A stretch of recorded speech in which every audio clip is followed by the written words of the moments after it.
Bueno, muy buenas noches a todos. Bienvenidos una vez más a una lección más de nuestro estudio cronológico de la Biblia.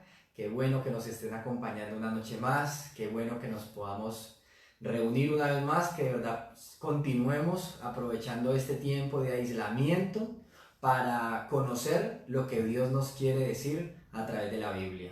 Lo que Dios ha dejado escrito para que nosotros lo conozcamos y lo sepamos.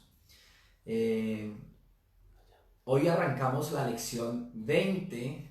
Ahorita nada más estaba pensando que son 20 noches las que nos hemos reunido. No estamos reuniendo hace 20 días. Recordemos que no nos vemos los domingos. Ya el sábado pasado no nos vimos. Pero sí son 20 noches las que hemos estado aquí, leyendo la Biblia, viendo qué es lo que el Señor quiere que sepamos, conociendo el corazón humano, conociendo también a Dios, todo lo que Él hace, todas sus maravillas y cómo Él a pesar del tiempo no cambia, porque Él está por fuera del tiempo. Entonces, ¿qué tal si arrancamos nuestra lección de hoy? Ya, ahí fue. Listo. Entonces, arranquemos nuestra lección. Recordemos que el día de ayer estábamos hablando de cómo el pueblo de Israel rechaza a Dios al pedir un rey. Que el pedir un rey como tal, la petición no es una petición, no es una mala petición, sino el problema de esta petición es la intención. Realmente es el problema, la intención de las personas. Y el no reconocer que Dios ya era su rey. Dios los estaba llevando, los había sacado de Egipto, los había llevado a través del desierto a la tierra prometida. Y ya los tenía allí, pero ellos rechazan ese reino de Dios, rechazan a Dios como su rey y piden un rey. Y al final, Dios eso le hace saber a Samuel que los está rechazando, que lo están rechazando a él y que al final Dios les iba a dar su rey. ¿Sí? Dios les iba a dar su rey. Pues bien, Dios, miremos en el capítulo 11, ¿sí? Tenemos unos segunditos, Sí, sí, es que el celular del que estamos grabando nos quedó con sonido, entonces como si le fueras a bajar el sonido, tal cual, en la parte, no, en la parte de abajo, ajá, con la otra mano. Como si le fueras a bajar el sonido, ahí y le hundí la flechita, porque ahí aparece lo del Bluetooth. Le hundí la flechita, ajá, y ahí le bajas todos los sonidos de notificaciones, llamadas. ¿Listo? Son cosas que pasan. Esto esto no nos van a arruinar nuestro estudio. ¿Eh? Esto no nos va a arruinar nuestro estudio. Vamos a continuar, vamos a seguir con el mismo ánimo. Miremos entonces el capítulo 11 del primer libro de Samuel. Primer libro de Samuel, capítulo 11, versículos. Miremos el versículo 14 y 15. Los domingos yo le ayudo a Oscar con el tema del sonido y todo, y con los estudios a las 7 de la noche Oscar me ayuda a mí, ¿sí? Entonces, de esto se trata, de ser un equipo. Entonces miremos el capítulo 11, versículos 14 y 15. Dice así: Luego Samuel dijo a la gente: vengan, vamos todos a Gilgal para renovar el reino. Así que todos fueron a Gilgal y en una ceremonia solemne delante del Señor proclamaron rey a Saúl. Después ofrecieron ofrendas de paz al Señor y Saúl y todos los israelitas se llenaron de alegría. Dios les había dado su rey, un rey como ellos lo querían, un líder de batalla, alguien que los guiara en la guerra, alguien que los juzgara, y Dios se los dio. Un hombre llamado Saúl, un hombre o un rey conforme al corazón de las personas, un rey a la manera del hombre. Pero rápidamente el pueblo de Israel se da cuenta de lo que ha hecho, se dan cuenta de su error. Y miremos lo que nos dice en el capítulo 12 del primer libro de Samuel, versículo 20. El pueblo se había dado cuenta de su error, de su pecado contra Dios. Pero de todas maneras, miremos lo que Dios le responde al pueblo a través de Samuel. Desde el versículo 19, miremos capítulo 12, versículo 19. Ora al Señor tu Dios por nosotros o moriremos.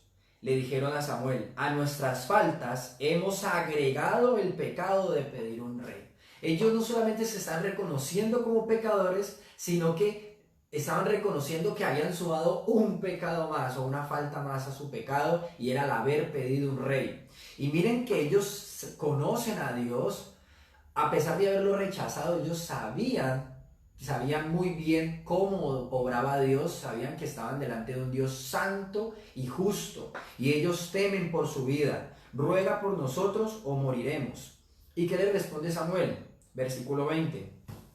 No teman, los tranquilizó Samuel. De verdad han hecho mal, pero asegúrense de adorar al Señor con todo el corazón y no le den la espalda.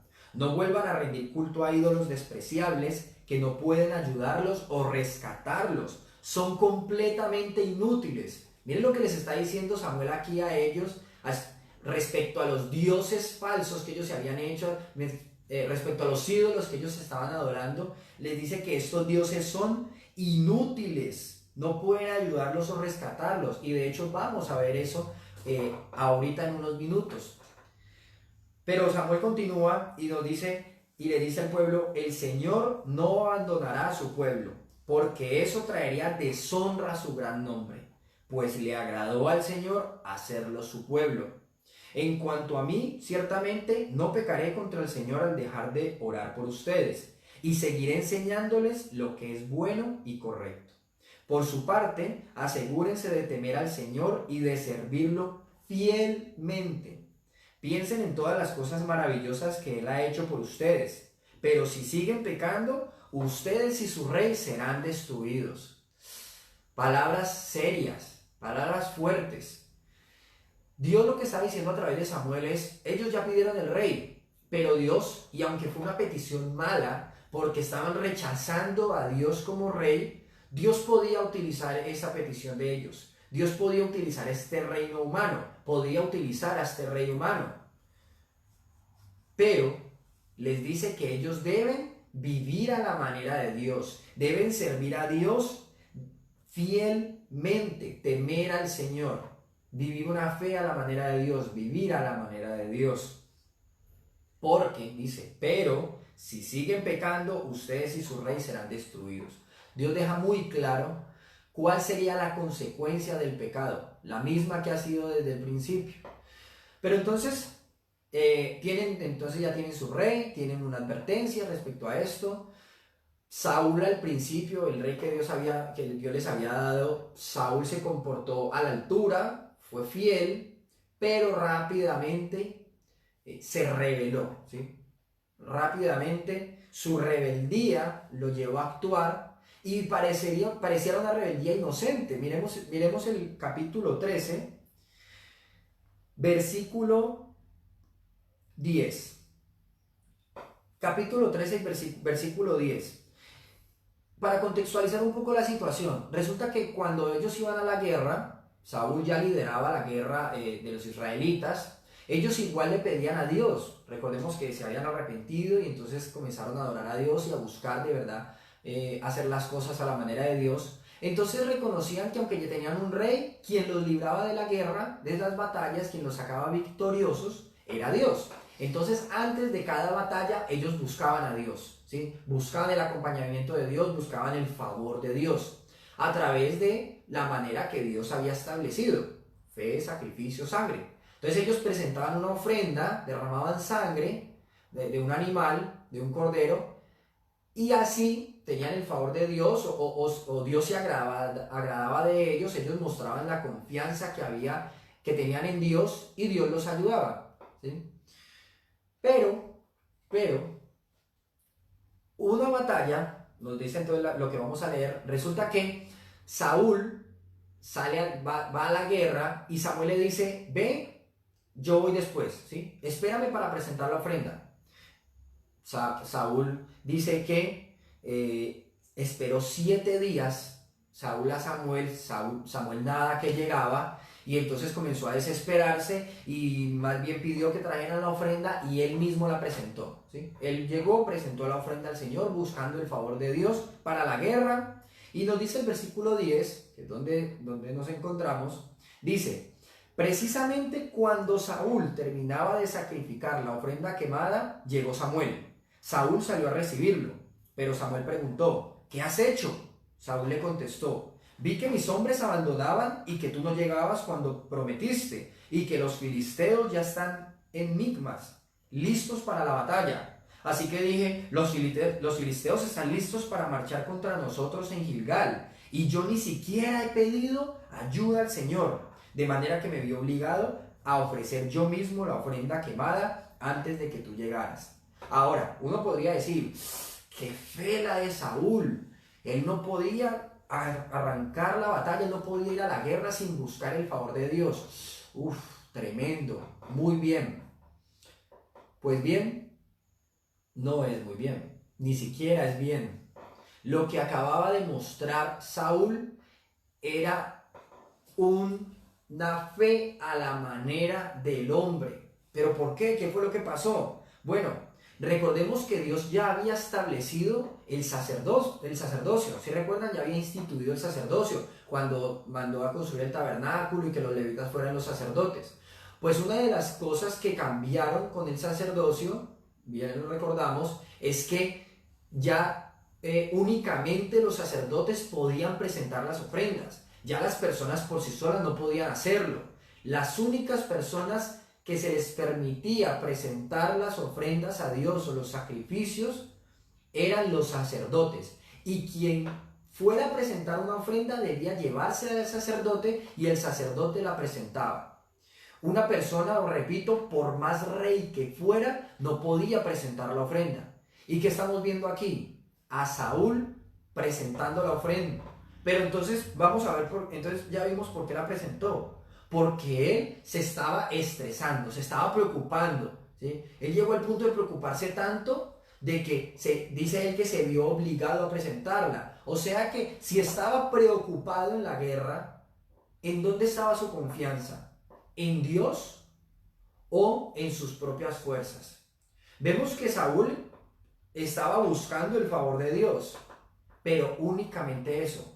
Únicamente estaba buscando el favor de Dios, no estaba buscando agradar a Dios, porque si él hubiera querido agradar a Dios, no hubiera presentado una ofrenda de una manera que Dios ya había rechazado, que Dios había prohibido. Él habría esperado a Samuel, y que Samuel, quien era el único permitido de presentar la ofrenda, al ser sacerdote, habían otros sacerdotes, claro, pero Samuel en ese lugar, en esa situación, era el único que podía presentarla. Saúl no podía hacerlo.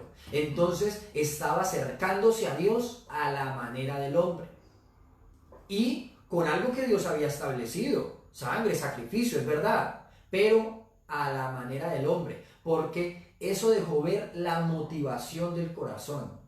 Había sangre, había sacrificio, pero fe en Dios, no. La fe estaba puesta en otra cosa menos en Dios. Igual que Caín, si recuerdan, quiso acercarse a Dios, agradar a Dios, pero como él quería. Saúl quiso buscar el favor de Dios, quiso buscar a Dios, pero como él quería, no como Dios lo había establecido. Entonces, hay consecuencias frente a eso. Dios es santo y es justo.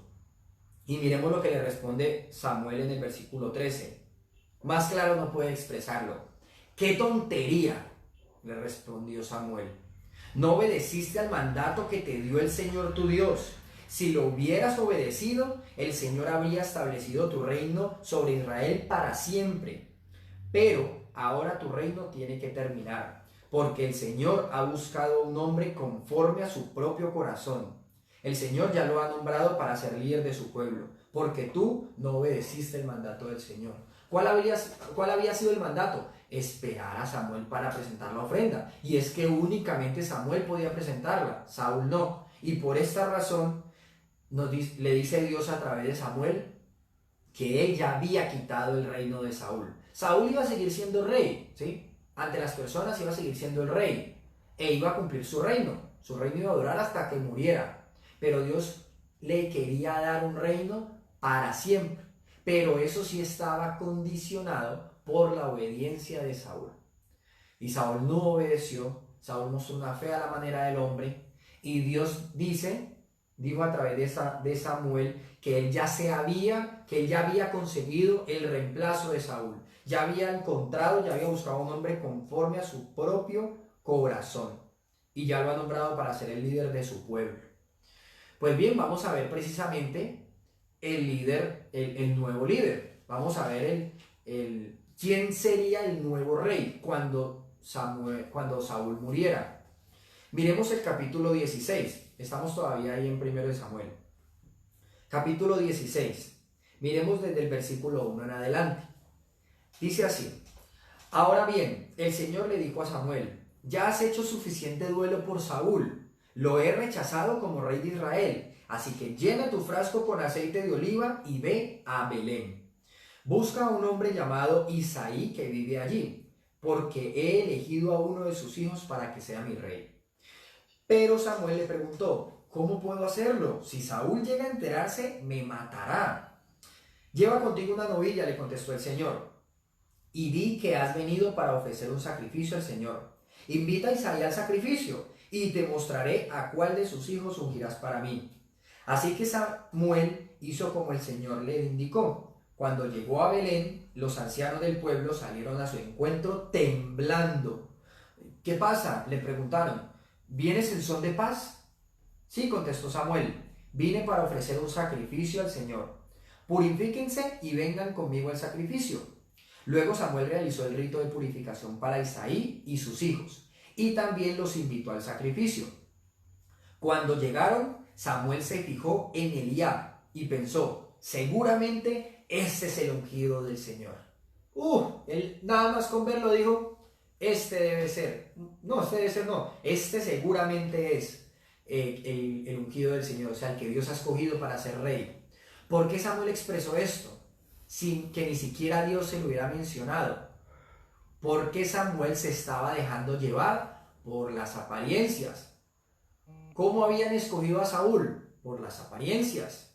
Pero Dios había dicho que, miremos el versículo 7, pero el Señor le dijo a Samuel: no juzgues por su apariencia o por su estatura, porque yo lo he rechazado. El Señor no ve las cosas de la manera que tú las ves.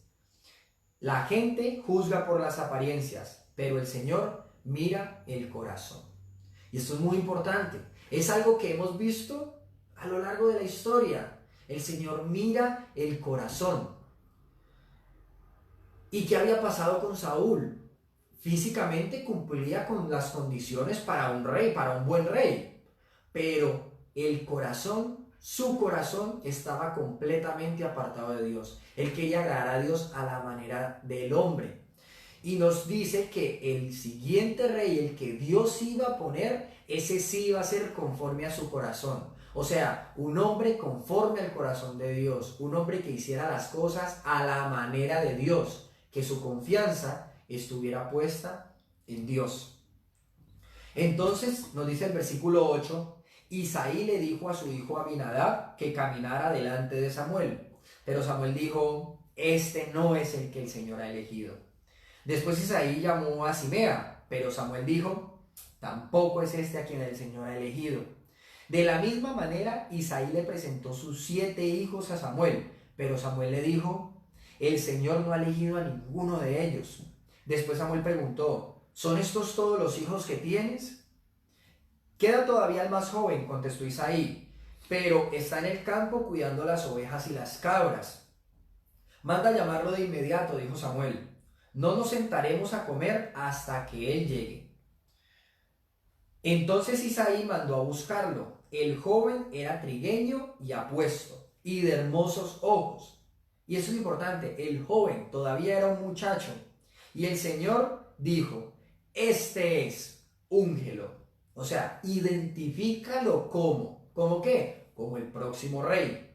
Al estar David de pie entre sus hermanos, Samuel tomó el frasco de aceite de oliva que había traído y ungió a David con el aceite. Y el Espíritu del Señor vino con gran poder sobre David a partir de ese día. Luego Samuel regresó a Ramá. Entonces nos dice que Dios termina escogiendo como el sucesor de Saúl, cuando Saúl muriera, a un joven hijo de Isaí llamado David. De hecho, era el menor de los hijos de Isaí, era un muchacho, pero desde ese momento Dios lo había escogido para ser el próximo rey de todo Israel. Un rey conforme al corazón de Dios, un rey que sí acatara lo que Dios le mandara, un rey que sí iba a mostrar una fe a la manera de Dios y por lo tanto sus obras iban a reflejar esa fe. Pues bien, miremos el segundo libro de Samuel, donde Dios, porque pues esto es simplemente la promesa, es simplemente lo estaban identificando como rey, pero entonces vamos a ver cómo Dios definitivamente cumple su promesa y hace a David el rey de todo Israel. Miremos el capítulo 5 del segundo libro de Samuel.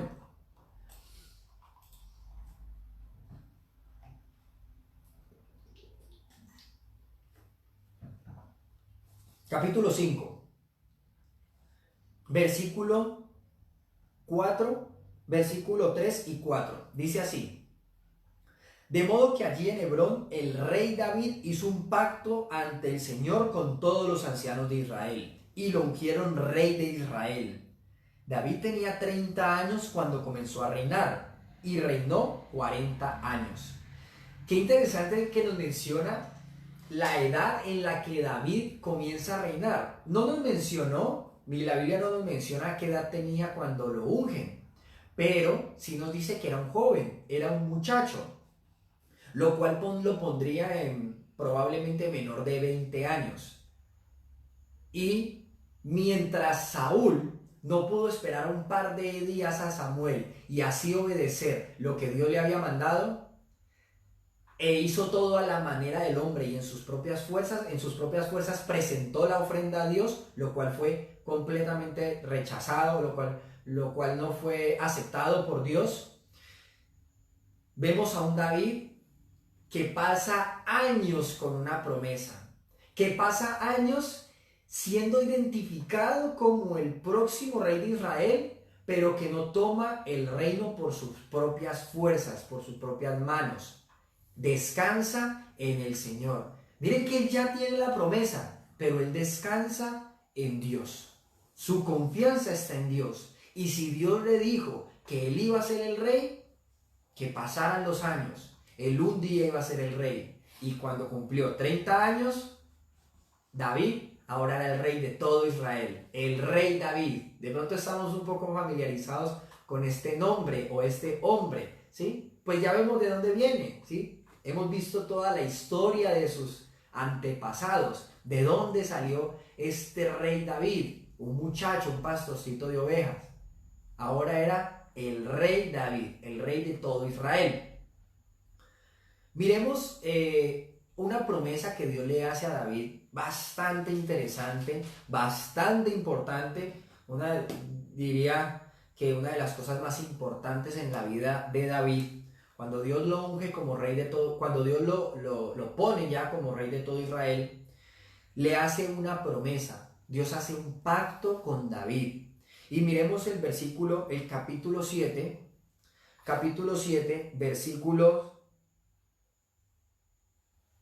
versículos 12 al 16. Versículos 12 al 16. Dice así: pues cuando mueras y seas enterrado con tus antepasados, levantaré a uno de tus hijos de tu propia descendencia y fortaleceré su reino. Él es quien edificará una casa, un templo para mi nombre y afirmaré su trono real para siempre. Yo seré su padre y él será mi hijo. Si peca, lo corregiré y lo disciplinaré con vara, como lo haría cualquier padre. pero no le retiraré mi favor como lo retiré de Saúl, a quien quité de tu vista. Tu casa y tu reino continuarán para siempre delante de mí, y tu trono estará seguro para siempre. Miren la promesa tan grande que Dios le está haciendo a David. Cuando mueras, vendrá tu descendencia, uno de tus hijos se levantará, yo lo corregiré, si peca yo lo corregiré, lo amonestaré, lo disciplinaré con vara como lo haría cualquier padre, pero no le quitaré el reino, ¿sí? No le quitaré el reino. Tu reino será para siempre. O sea, ese reinado de la descendencia de David sería para siempre. Sería para siempre. Esto es muy importante. Dios promete afirmar el reinado de David para siempre. Y ahí está la promesa. Y va a cobrar sentido más adelante. Y la vamos a mencionar más adelante. Esto simplemente era una sombra, una promesa. Y lo que Dios promete, lo cumple. Pues bien, si ustedes en la mitad, yo creería que no importa qué Biblia tengan, si ustedes van a la mitad van a encontrar un libro, el libro de Salmos, y ahí están los Salmos. Pronto la mayoría de nosotros estamos un poco familiarizados con el tema de los Salmos. Pues, de hecho, David, el rey David, el que acabamos de ver, fue quien escribió la mayoría de los Salmos, ¿sí? La mayoría de los Salmos, ¿con qué intención? David reconocía el poder de Dios, la misericordia de Dios, la gracia de Dios, la bondad de Dios, el amor de Dios, el juicio de Dios, la justicia de Dios, la santidad de Dios. Y él quiso plasmarlo en unos salmos. Él quiso cantar conforme a todos estos atributos de Dios. Y lo invito a que lo lea, ¿sí? Pase por ahí, léalos. Usted va a ver un poco más de los atributos de Dios, también de la condición humana, el tema del pecado, la santidad, la justicia, el amor, la misericordia. Este hombre, David, el rey David, fue quien escribió la mayoría de los salmos.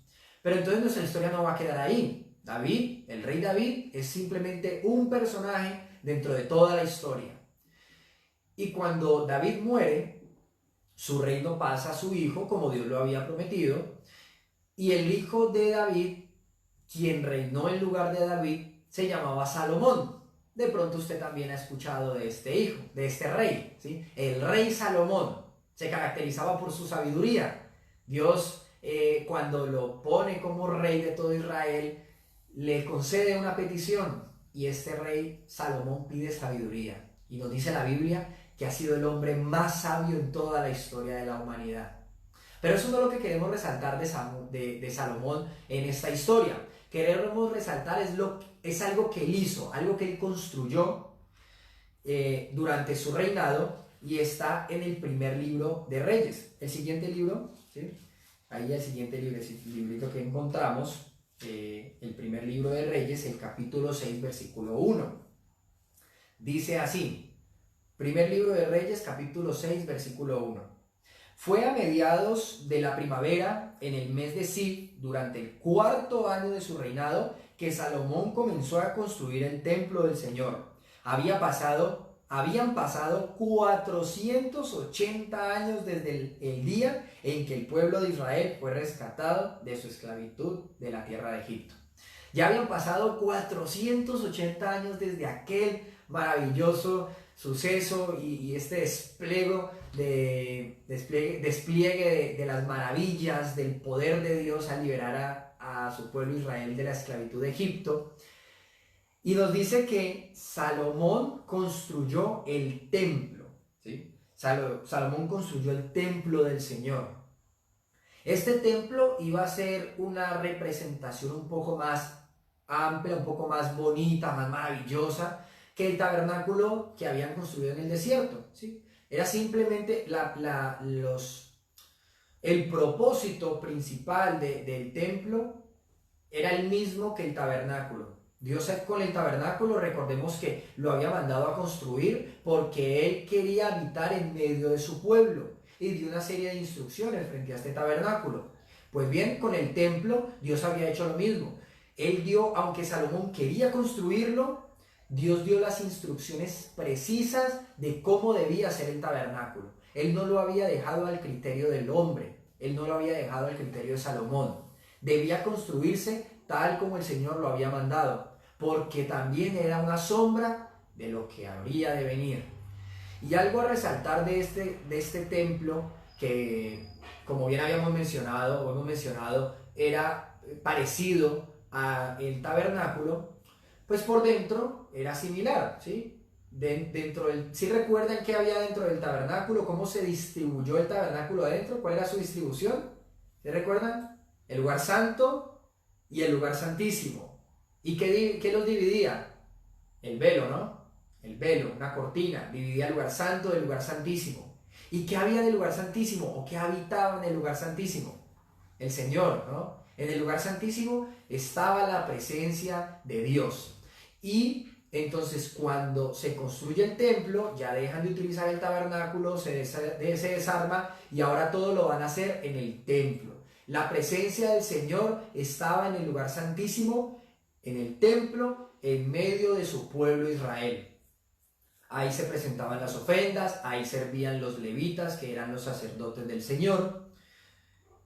Y tampoco nos vamos a quedar con Salomón. No es un personaje más dentro de nuestra historia, pero en esta época es importante mencionar, aunque no lo vamos a leer de manera detallada, comienza la época de los profetas, y dentro de este reinado comienza a venir uno y otro rey, unos que agradaban a Dios, otros querían agradar a Dios, otros definitivamente no querían agradar a Dios, otros querían agradar a Dios pero a la manera del hombre, y así era uno tras otro, seguía el reinado de la descendencia de David, y comienza la época de los profetas.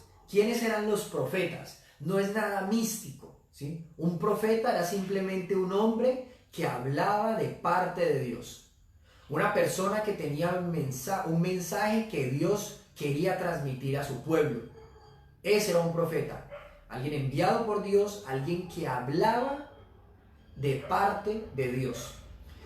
Y estos profetas tenían sus ministerios o sus acciones, sus vidas, fueron diferentes, vivieron en épocas diferentes, pero es importante mencionar que el mensaje de los profetas, de todos los profetas, tenía 3 puntos principales. No importa quién fuera el público al que le fueran a hablar, no importa la época, no importa el rey que estuviera en ese momento, el mensaje tenía 3 puntos principales. Los profetas llamaban al pueblo al arrepentimiento, que se arrepintieran, que reconocieran su pecado contra Dios, su condición de pecadores, su naturaleza pecaminosa, y se arrepintieran, que se volvieran a Dios. ¿Y qué era volverse a Dios? Pues el arrepentimiento es cambiar de dirección. Es algo así como que si yo voy para allá, doy un giro de 180 grados y ahora me dirijo en dirección opuesta. Eso es el arrepentimiento. Es también un cambio de actitud, un cambio de conducta. Entonces, el llamar a volverse a Dios era porque el arrepentimiento no era dejar de adorar a este ídolo para comenzar a adorar a este ídolo, sino que se arrepintieran y comenzaran a adorar a Dios, únicamente a Dios y a la manera de Dios, que se volvieran a Dios. Y el tercer punto, que era también muy importante, era que los profetas anunciaban la venida de el Salvador. La venida de ese descendiente de Eva prometido allá en el Edén, de ese Salvador, de ese descendiente de Eva que vendría a acabar con Satanás, con el pecado y con la muerte. Esos eran los 3 puntos principales del mensaje de todos los profetas. No importa la época, no importa la situación, no importa el público al que se dirigieran. Ese mensaje se componía por arrepentimiento, volverse a Dios y la llegada, la venida del Salvador. Los profetas anunciaban: arrepiéntanse de su pecado, ustedes son unos pecadores, ¿sí? Ustedes están pecando contra Dios, ustedes están viviendo de una manera que no agrada a Dios. Miren cómo Dios manda que vivan de esta manera, vuélvanse a Dios, comiencen a vivir a la manera de Dios, muestren una fe a la manera de Dios. Que su confianza esté puesta únicamente en Dios, porque el Salvador está cerca, va a venir va a venir, pronto llegará, vuélvanse a Dios, pronto va a venir el Salvador. Ese era el mensaje de los profetas. Cabe aclarar que no era un mensaje muy agradable, no era un mensaje muy bien recibido. ¿Por qué? Si era de parte de Dios, pues a nadie, por lo menos en esta época de la que estamos mencionando, a los israelitas no les agradaba mucho que los llamaran pecadores. A los israelitas no les agradaba mucho que les dijeran que ellos estaban viviendo una vida que no le agradaba a Dios. Más cuando ellos eran tan religiosos y presentaban sus ofrendas y hacían sus sacrificios e iban al templo, pero su corazón estaba apartado de Dios. ¿Qué les había dicho Samuel en su tiempo, en su época, en su momento? Entreguen su corazón a Dios. Abandonen los ídolos, abandonen sus dioses falsos. Vuélvanse a Dios, entreguen su corazón a Dios. Dios no los estaba invitando a que hicieran a Dios parte de su vida. No es que los profetas estuvieran diciendo, hagan a Dios parte de su vida, reciban a Dios. No, el mensaje es abandonen sus dioses, abandonen su manera de vivir. Es una manera de vivir que no le agrada a Dios. Y vuélvanse a Dios. Dios no les estaba, los profetas o Dios no quería que lo hicieran parte de su vida. Dios quería que Él fuera su vida entera, completa. Eso era lo que quería Dios y ese era el mensaje que anunciaba por medio de los profetas. Y como estábamos mencionando ahora, pues no era un mensaje bien recibido. De hecho, ¿saben qué hacían los israelitas con los profetas enviados por Dios? Los mataban a piedra. A ese punto llegaba el pecado de los israelitas. A ese punto llegaba la actitud, el rechazo completo por lo que Dios decía. Y creían que estaban adorando a Dios. Pero no querían aceptar ese mensaje de arrepentimiento y mataban a los profetas a piedra. Ese era el rechazo. A ese punto era el rechazo. De matar al que Dios había enviado. Al que hablaba de parte de Dios.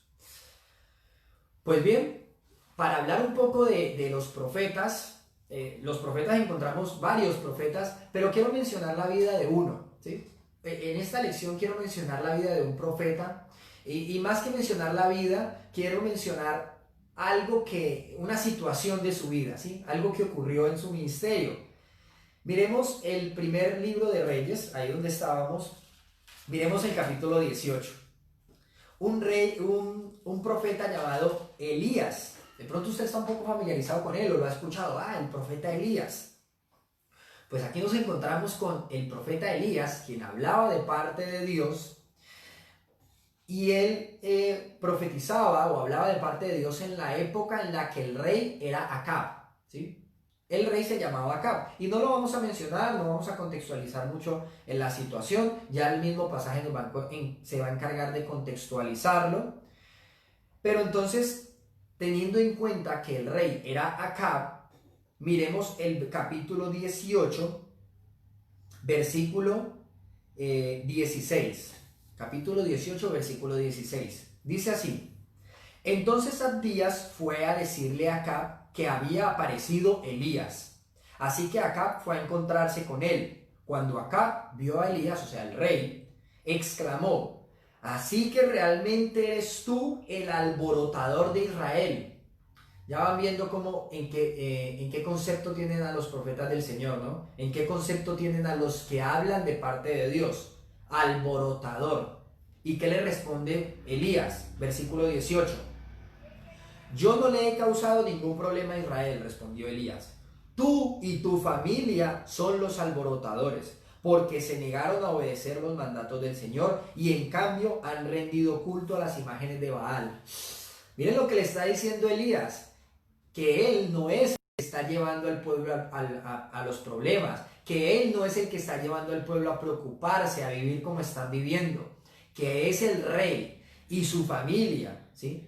Es los que estaban a cargo de dirigir a Israel, quienes habían llevado al pueblo a una adoración falsa, a adorar ídolos, a rechazar a Dios, o inclusive, que es mucho más grave, creer que estaban adorando a Dios, pero a la manera del hombre, lo cual era completamente rechazado por Dios. Entonces nos dice el versículo 19, ahora convoca a todo Israel, está hablando Elías, convoca a todo Israel para que se reúna conmigo en el monte Carmelo, junto con los 450 profetas de Baal y los 400 profetas de Acera, a quienes Jezabel mantiene. Entonces Acab convocó a todos los israelitas y a los profetas al monte Carmelo. Elías se paró frente a ellos y dijo, ¿hasta cuándo seguirán indecisos, titubeando entre dos opiniones? Si el Señor es Dios, síganlo. Sin embargo, dice, pero si Baal es el verdadero Dios, entonces síganlo a él. Decídanse, pero nada de estar jugando a adorar a ambos dioses, porque eso no le agrada a Dios. ¿Quieren tomar una decisión y quieren tomarla por Baal? Aléjense de Dios, abiertamente rechacen a Dios, pero que tengan las cosas claras, ¿sí? Porque a Dios no se le adora a medias. Dios no quería ser parte de la vida de estas personas, Dios quería hacer su vida entera.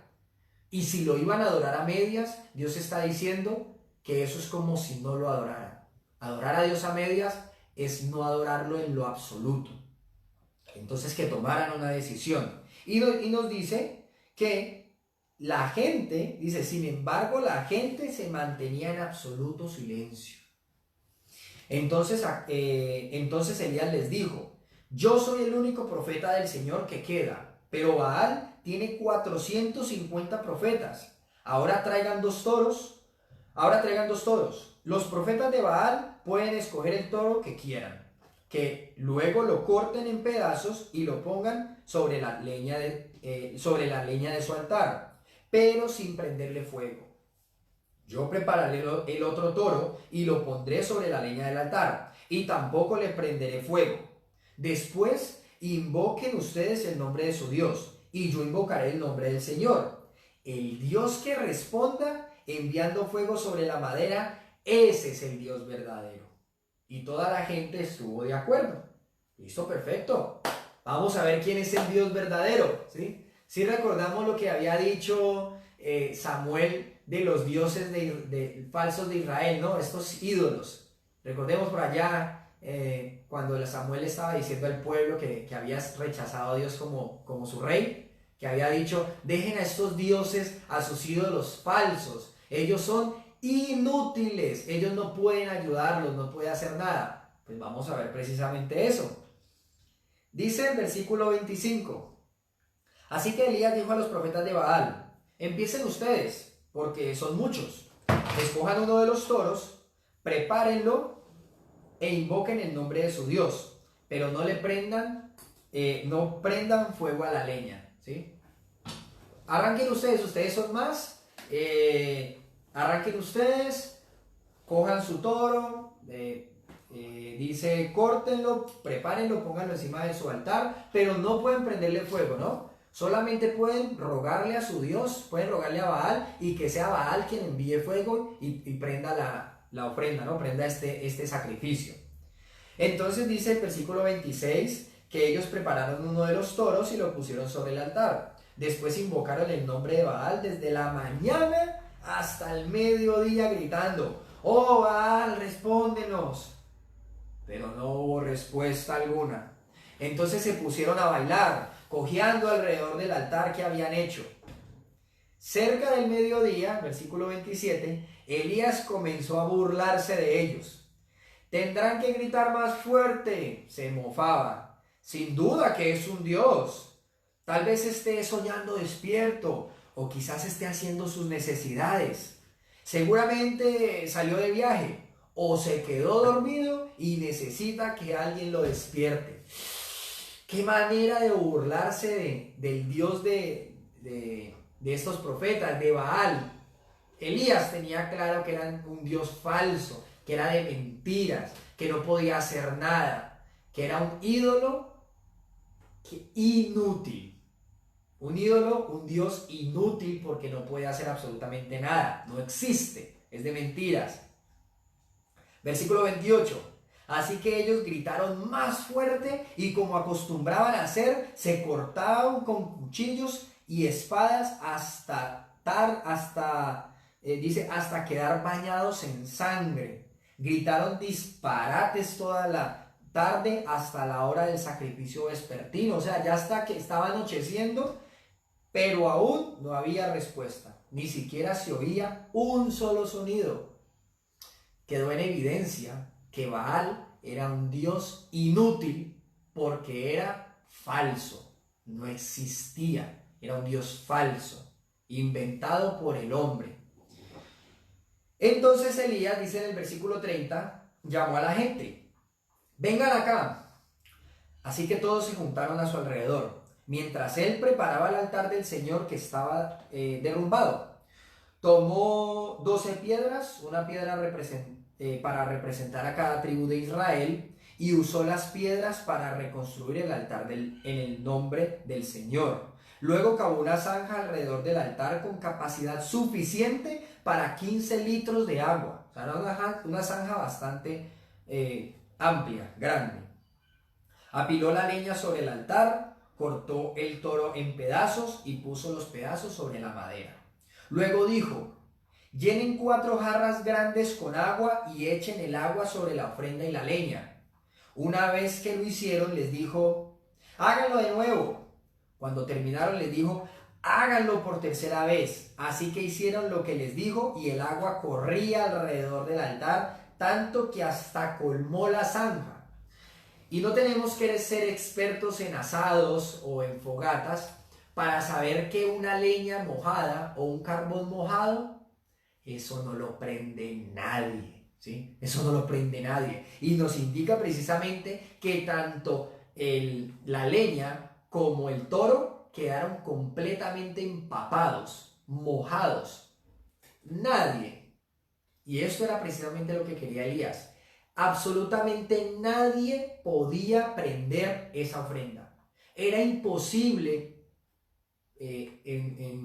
por un acto humano, o sea, era humanamente imposible prender esa ofrenda. Eso era lo que quería Elías, que fuera humanamente imposible prender esa ofrenda, porque lo que él quería demostrar era que Dios sí podía prender esa ofrenda. Dios sí podía enviar fuego y prenderla, el Dios verdadero. Y nos dice en el versículo 36, a la hora que solía hacerse el sacrificio vespertino, o sea, ya casi al anochecer, el profeta Elías caminó hacia el altar y oró: oh Señor, Dios de Abraham, de Isaac y de Jacob, demuestra hoy que tú eres Dios de Israel y que yo soy tu siervo. Demuestra que yo he hecho todo esto por orden tuya.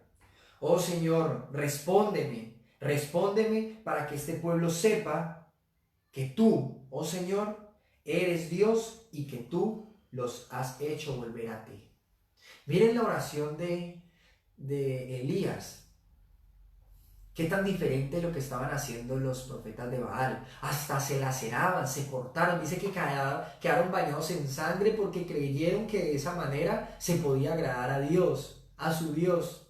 Pues efectivamente era un Dios falso. Pero la oración de Elías deja ver en dónde estaba puesta la confianza de Elías. ¿A quién le creía Elías? ¿En dónde estaba puesta la fe de Elías? En Dios. Él quería que al final fuera Dios quien saliera glorificado de todo esto. Que fuera Dios quien se llevara la gloria, la honra, los aplausos, la adoración. Y que únicamente a Elías se le reconociera como un enviado de Dios. Que él lo que decía y hacía era porque Dios lo había mandado. Y que la gente creyera en lo que Elías decía.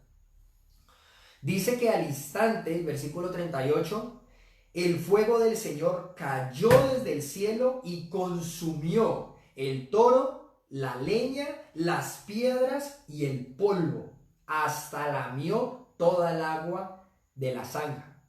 Cuando la gente vio esto, todos cayeron rostro en tierra y exclamaron: el Señor es el Dios. Sí, el Señor es el Dios.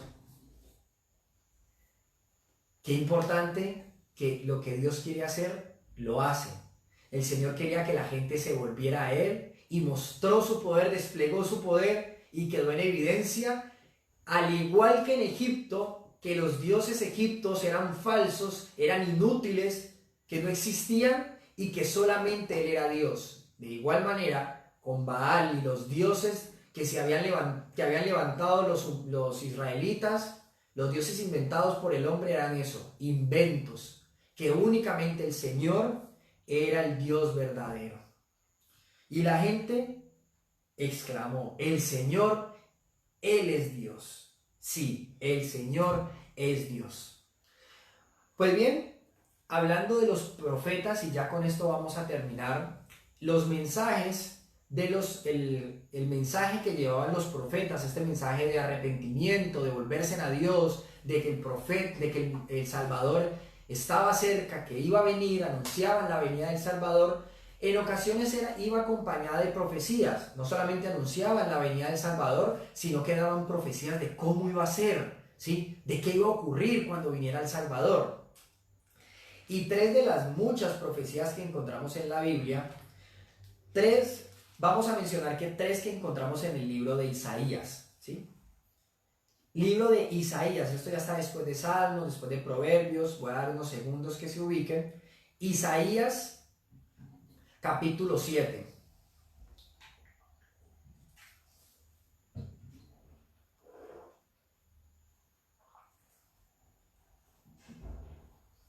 Isaías, capítulo 7, versículo 14. Capítulo 7, versículo 14. Dice así. Muy bien, el Señor mismo les dará la señal. Miren, la Virgen concebirá un niño, dará a luz un hijo y lo llamarán Emmanuel, que significa Dios está con nosotros. Esa era una de las muchas señales que Dios iba a dar, que una virgen iba a concebir, que una virgen iba a quedar embarazada. Una mujer, una señorita, una jovencita que no había tenido todavía relaciones con un hombre, iba a quedar embarazada. Esa iba a ser una de las señales de que habría llegado el Salvador prometido. Que esta mujer, esta jovencita, iba a quedar siendo virgen, iba a quedar embarazada y que iba a tener este niño y que este niño se le iba a llamar Emmanuel, Dios con nosotros. O sea, iba a ser una muestra de que Dios estaba con el pueblo, con la humanidad.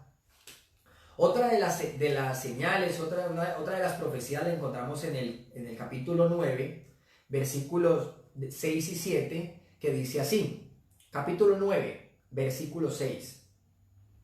Pues nos ha nacido un niño, un hijo se nos ha dado, el mismo del que estamos hablando, ¿no? El gobierno descansará sobre sus hombros y será llamado Consejero Admirable, Dios Poderoso, Padre Eterno y Príncipe de Paz. Su gobierno y la paz nunca tendrán fin. Miren qué importante. Su gobierno y la paz nunca tendrán fin. Reinará con imparcialidad y justicia desde el trono de su antepasado David. ¿De dónde iba a salir este niño? ¿De dónde iba a salir el Salvador? Él iba a ser un descendiente de David. El Salvador prometido por allá, descendiente de Eva, ese descendiente de Abraham, ese descendiente de Israel, iba a ser descendiente de David, por lo tanto iba a reinar, y nos dice que su reinado iba a ser para siempre, por toda la eternidad. El ferviente compromiso del Señor de los ejércitos celestiales hará que esto suceda. O sea, la garantía de que esto va a ocurrir es que Dios quiere que así ocurra, y lo que Dios quiere que ocurra, definitivamente ocurre. Y vamos a terminar con la última profecía, igual de importante, capítulo 53. Isaías capítulo 53, versículos 4 y 5.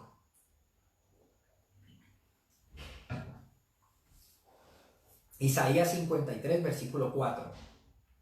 Hablando del Salvador. Sin embargo, fueron nuestras debilidades las que Él cargó. Fueron nuestros dolores los que lo agobiaron. Y pensamos que sus dificultades eran un castigo de Dios, un castigo por sus propios pecados. Pero Él fue traspasado por nuestras rebeliones y aplastado por nuestros pecados. Fue golpeado para que nosotros tuviéramos estuviéramos en paz. Fue azotado para que pudiéramos ser sanados. ¿Y qué nos indica esta profecía? El Salvador sufriría en lugar de otros. El Salvador sufriría en lugar de otros. También nos dice eso. Nos dice que reinaría, pero también nos dice que sufriría en lugar de otros. ¿Y quién iba a enviar el Salvador? Dios. Dios iba a proveer este Salvador. Un Salvador que sufriría en lugar de otros. Es algo que hemos también visto a lo largo de la historia, ¿sí? Podemos enlazarlo con lo que hemos visto. Iba a nacer de una virgen, iba a reinar, iba a ser descendiente de David, iba a tomar el trono de David y también iba a sufrir en lugar de otros. E iba a sufrir, no olvidemos que eso se prometió desde allá, desde el Edén. No es algo nuevo, no es algo que debe sorprendernos, sorprender en el sentido de que no lo supiéramos. ¿Qué le dijo Dios a la serpiente?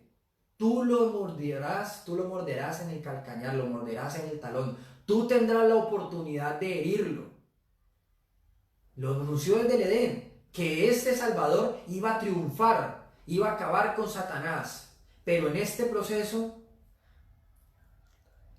Satanás iba a tener la oportunidad de herirlo. Y nos está diciendo que iba a ser herido ¿por quién? ¿Por quiénes? Por nosotros. Iba a sufrir en lugar de otros. Pues bien, hasta aquí llega nuestra lección por el día de hoy. Espero haya sido de gran provecho, lo hayan disfrutado de la misma manera en que yo lo disfruté. Nos vemos el día de mañana con nuestra lección 21. Los esperamos mañana a las 7 de la noche. Recordemos que nos vamos a ver hasta mañana y luego retomamos el lunes, ¿sí? No nos vemos el sábado, mañana y retomamos el lunes. Nos vemos entonces mañana a las 7 de la noche. Un abrazo para la iglesia, un abrazo para nuestros familiares, amigos, conocidos, las personas que se han ido uniendo a este estudio cronológico y un abrazo hasta donde la internet lo lleve. Chao.